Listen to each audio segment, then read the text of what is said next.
Our presentation is about the Church of Jesus Christ of Latter-day Saints, more commonly known as either LDS or Mormons, and we will be covering their relationship with the topics of sex, sexuality, and gender. Mormons are a branch of Christianity that differ from mainstream Christian beliefs because they do not believe in the concept of the Holy Trinity. With the rise of social media and technology, Mormonism has seen an increase in interest over the past several years that has non-Mormons trying to understand how the religion works, especially in modern times. Historically, Mormons have kept their opinions, traditions, and practices concerning sex, sexuality, and gender pretty well hidden or kept quiet, with the public only seeing one condemned aspect, which was polygamy. Polygamy is a practice of having several spouses. In regard to Mormonism, this means specifically several wives.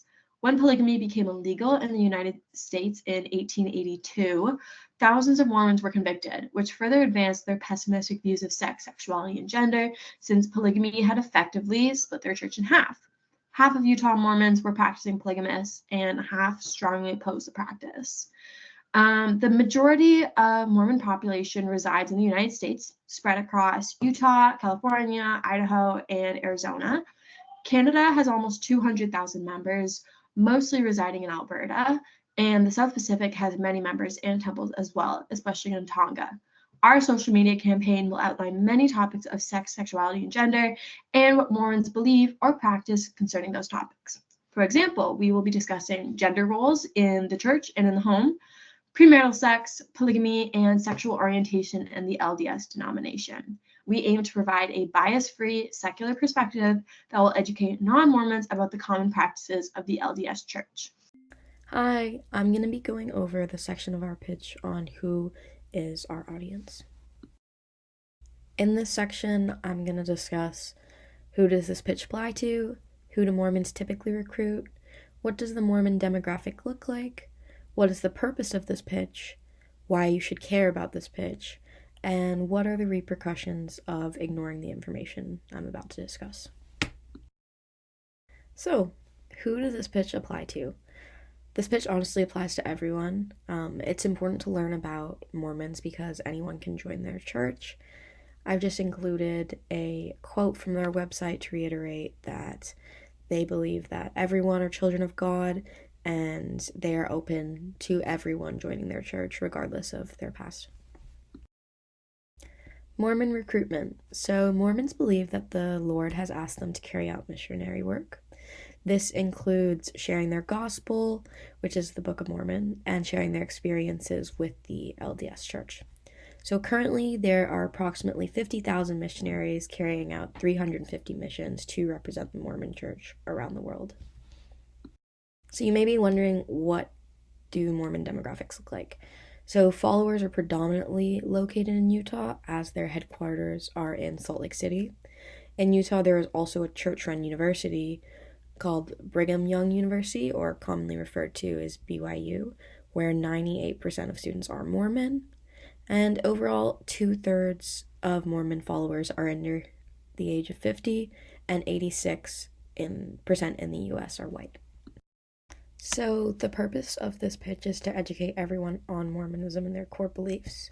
The average American cannot pass a test about history, leading figures, beliefs, and practices of the world's major religions, which can lead to serious consequences.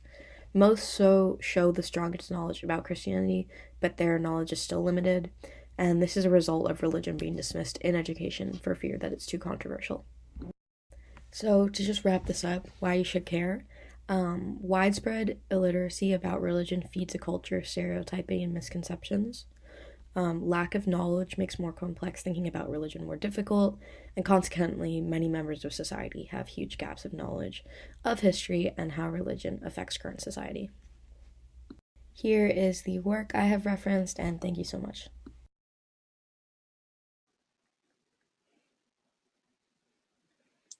All right, I'm Abby, and my part is why we selected our medium. Now, the medium that we selected is a series of Instagram posts or an Instagram page. Now, we selected this medium because it's an easy way to engage with people of all ages. Additionally, all of the posts are very concise and easy to read. However, the captions include a lot more in-depth detail.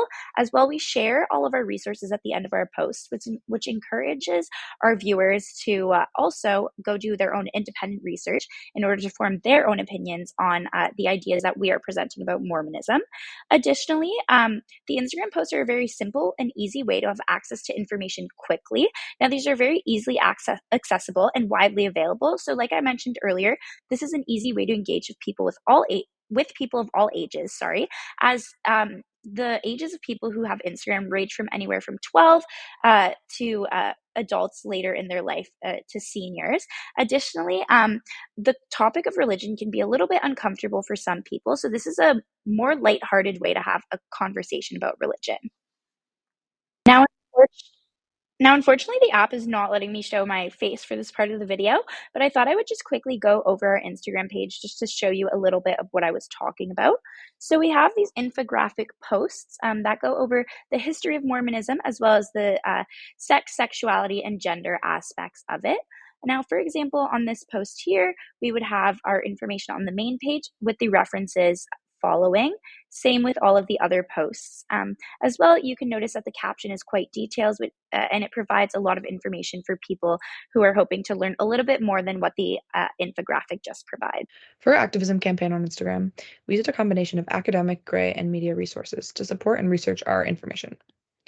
Firstly, to get a baseline of information, we used various media resources accessible on Google, including history.com, the PBS website about the early history of Mormons, the Circuitous History of Mormonism's Gender Essentialism, a blog post by Benjamin Park, Pew Research Center's A Portrait of Mormons in the U.S., human resource campaigns, LGBTQ issues in the Church of LDS, and more.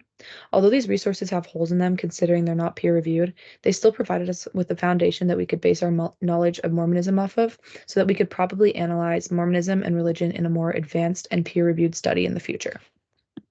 Secondly, these are our pieces of gray literature, including the Church of Jesus Christ of Latter-day Saints' main website and documents including The Family, A Proclamation to the World, Introduction to Gospel Topics, Missionary Work, Understanding Yourself, Transgender, and Chastity. These are official church documents from the Mormon website that provides members with direct access to the beliefs, values, and resources for learning about their faith.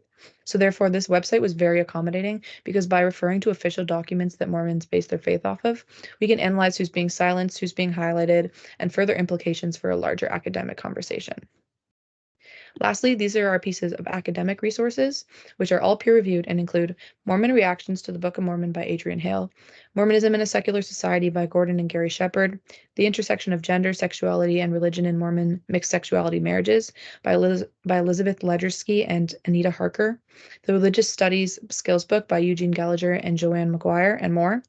All these are peer-reviewed sources and converge and complement each other, allowing us to apply our knowledge by building a baseline of information gained from the media resources, such as PBS and History.com, along with the official documents from the Church of Latter-day Saints' website. By comparing our gray and media resources with our academic resources, we can not only compare the credibility and bias between the two, but gain a more multifaceted and holistic perspective about Mormonism and its intersectionality with religion, sex, sexuality, and gender. By having a more holistic and broad perspective about these topics, we can more clearly analyze religious studies themes, including secularism, intersectionality, feminism, gender roles, and compare and contrast cultures beyond surface-level interpretations. We see our media output as responding to broader issues and concepts through the way that different religions approach topics of sex, sexuality, and gender. While Mormonism is thought to be an extreme case, where the members of the LDS Church are more likely to follow the conservative values that align with the heteropatriarchy, it gives insight into the way that religion perceives these topics. Our posts have given a lay audience a good understanding on the background of Mormonism and how members of the Mormon Church view different conceptions of sex and sexuality, as well as how women should exist within their society.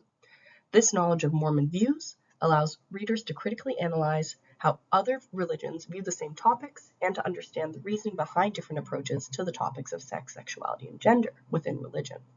By understanding the origins of beliefs regarding these topics, we can understand what barriers exist for those that do not comply with the heteropatriarchy, that may feel the repercussions or acceptance from those practicing the religion, or how they may feel while practicing their own religion or different interpretations of religion due to differing views of sex, sexuality, and gender.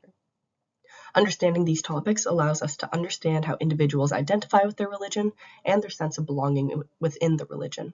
Further, our posts have discussed the history of Mormonism, as well as Mormonism within the secular society. This allows the viewer to understand the cultural shifts that exist within the religion, or rather lack thereof. Understanding how different aspects of religion shift to match the cultural and social time is important to understanding religion in relation to these topics. Finally, our posts have opened the floor to discussions about how Mormon views align with issues of social justice, especially regarding those that do not comply with the